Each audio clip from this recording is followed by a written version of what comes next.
여러분, 안녕하세요. 우리가 일상에서 겪는 고통, 그리고 그 고통에서 벗어나는 구원의 뿌리를 찾기 위해 아주 먼 옛날로 거슬러 올라가 본다면 어떨까요? 오늘 우리는 고대 그리스 신화와 유대 기독교 신학이 최초의 여성을 어떻게 전혀 다른 시각으로 묘사하고 있는지 살펴볼 텐데요.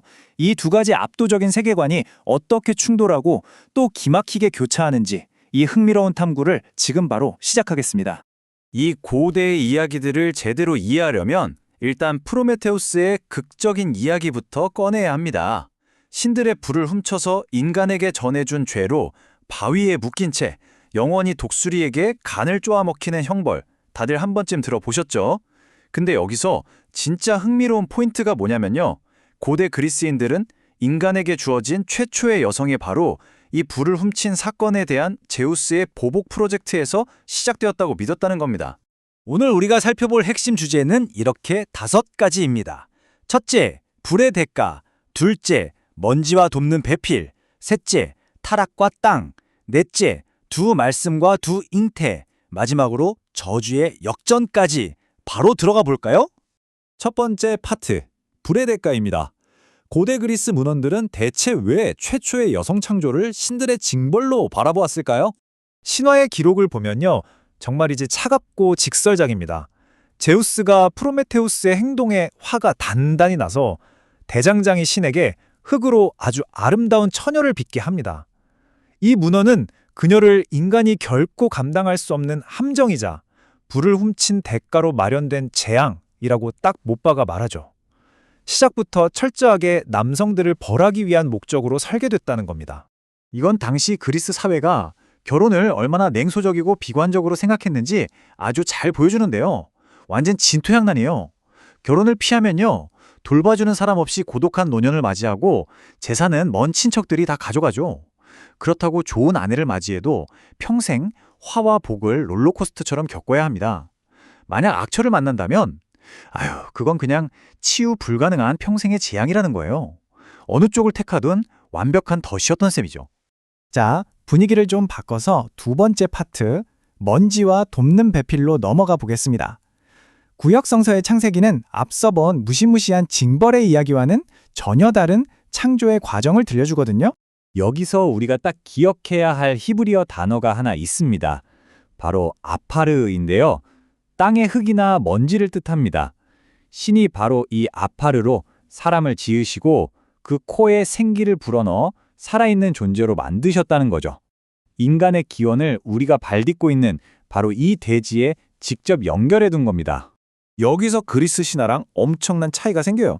징벌을 위한 함정이었던 그리스 신화와 달리 창세기는 여성을 인간의 외로움을 달래주기 위한 자비로운 해결책으로 제시합니다.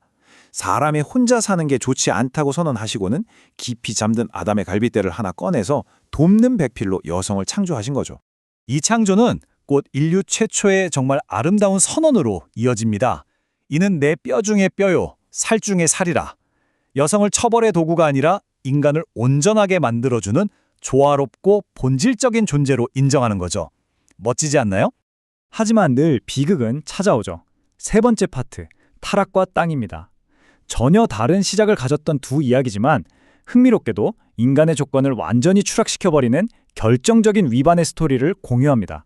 창세기에 나오는 타락의 대가는 아주 가혹했습니다.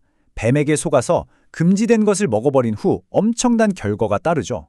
여성에게는 출산의 고통이 크게 더해지고 부부 사이에는 위기 질서가 생겨납니다. 남자는요, 땅이 저주를 받아서 평생 이마에 땀을 뻘뻘 흘리며 고통스럽게 노동해야만 먹고 살 수 있는 운명이 주어집니다. 이 이야기는 우리 운명을 잔인할 정도로 다시 원점으로 돌려놓습니다. 너는 흙이니 흙으로 돌아갈 것이니라. 우리의 생명을 만들었던 흙, 아담아가 결국 피할 수 없는 무덤이자 죽을 때까지 고되게 일해야 하는 징벌의 무대가 되어버린 겁니다. 이제 네 번째 파트, 두 말씀 두 잉태로 가보겠습니다. 여기서부터 오늘 살펴보는 자료의 진짜 신학적 클라이맥스가 등장합니다. 바로 최초의 여정, 하와와 신약 성소의 마리아를 대조하는 부분인데요. 이 두 인물을 나란히 놓고 보면요. 와, 정말 소름 돋을 정도로 완벽한 신학적 대칭을 이룹니다. 처녀 하와가 뱀의 말을 믿어서 인류의 파멸을 가져왔다면 반대로 동정녀 마리아는 천사 가브리엘의 말을 믿어서 그 파멸을 복구한다는 구조거든요. 한쪽에 불순종이 불러온 비극을 다른 한쪽이 신앙으로 정확히 덮어버리는 거죠. 여기서 우리가 절대 놓치면 안 되는 기가 막힌 개념이 하나 있습니다. 바로 누군가의 말이 허공에 흩어지는 게 아니라 문자 그대로 잉태를 위한 씨앗이 되었다는 통찰이에요. 뱀이 속삭인 거짓말이 하와 안에 쏙 들어가 불길한 씨앗으로 자리 잡았다는 겁니다. 그럼 그 씨앗들이 어떤 열매를 맺었을까요? 악마의 말을 품은 하와는 훗날 자기 동생을 죽이는 살인자를 낳게 되잖아요. 반대로 마리아는 하나님의 말씀이라는 생명의 씨앗을 받아들여서 인류의 구원자를 낳게 됩니다. 어떤 말씀의 씨앗을 받았느냐에 따라 완전히 정반대의 생명을 만들어낸 겁니다. 자, 드디어 마지막 5번째 파트, 저주의 역전입니다. 이 정교한 신학이 파멸의 스토리를 어떻게 완벽한 구원의 스토리로 뒤집는지 한번 보시죠. 이 거대한 신학적 논증은 이렇게 선언합니다. 하나님이 그분의 말씀을 여인의 모태에 들어가게 하신 것은 악한 형제가 남긴 기억을 지우기 위해서다.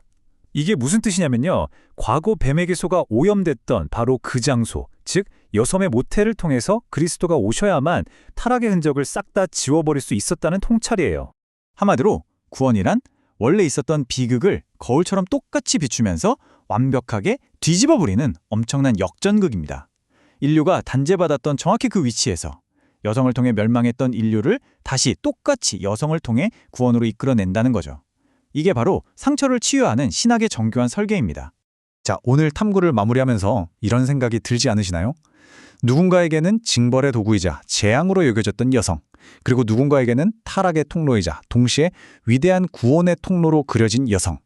수천 년 전에 쓰인 이 상반된 이야기들이 오늘날 우리가 고통이나 책임, 그리고 구원을 이해하는 방식에 알게 모르게 엄청난 영향을 주고 있지 않을까요? 우리가 무심코 묻어온 인간의 운명이라는 게 어쩌면 이 오래된 신화와 텍스트의 조각들일지도 모릅니다.